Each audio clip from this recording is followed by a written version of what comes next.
Hi everyone, I hope you're all doing wonderful today. I'm the Portfolio Panda, and my job is to try and create transparency in the financial world. Today we are starting at the basics. How do you invest? I was surprised at the amount of people I know that ask me I want to start investing but I don't know how to buy a share. Do me a favor, pause the video, head over to your search engine of choice, type in online share broker followed by the country you are in. It'll give you a minute. In the meantime, please enjoy this video of puppies.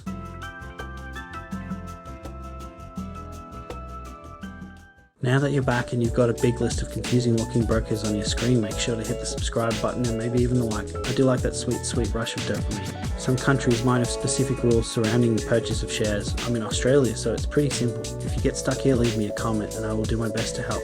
A couple of things to consider when choosing an online broker. How much does it cost to make a trade? Is the website easy to navigate? Do they offer any research information? How the shares are held. This one can be important because there are invest your spare change type companies that work custodially, which basically means you don't own the shares, they own them. You can always ask the broker how they operate before you sign up.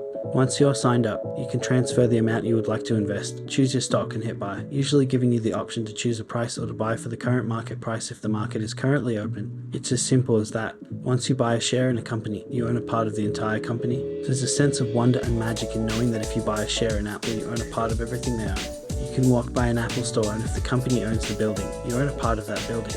Obviously, it doesn't mean you can stroll in and walk out with a new iPad without paying. It doesn't work like that, unfortunately. However, it's a nice feeling to be able to walk down the street and know that you own a little piece of the action.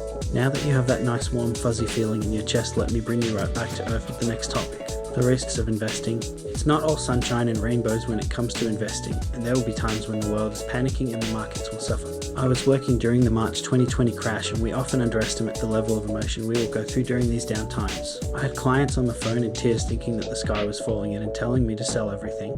It's easy to look at the good years and think it will be like this forever, but a harsh reality is that you could invest $1,000 today, something goes wrong, and it drops to $700 in the period of a week. Then it may take a year or more to recover, or it might never recover, or worse still, it could drop even more and you end up with nothing.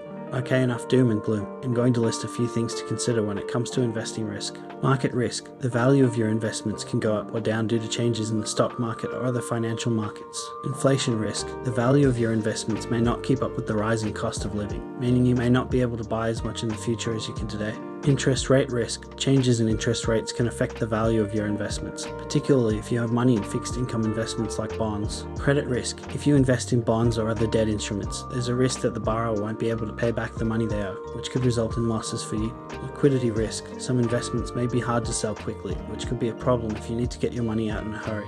Currency risk. If you invest in assets denominated in foreign currencies, changes in exchange rates could affect the value of your investments. Political and regulatory risk. Changes in government policies or regulations could affect the performance of your investments. That's probably enough for this video. Let me know any questions in the comments below and make sure to share this with your least financially savvy friend, then tell me if I did okay at explaining the topic. Your most valuable asset is your time. Thank you for sharing yours with me. Until next time.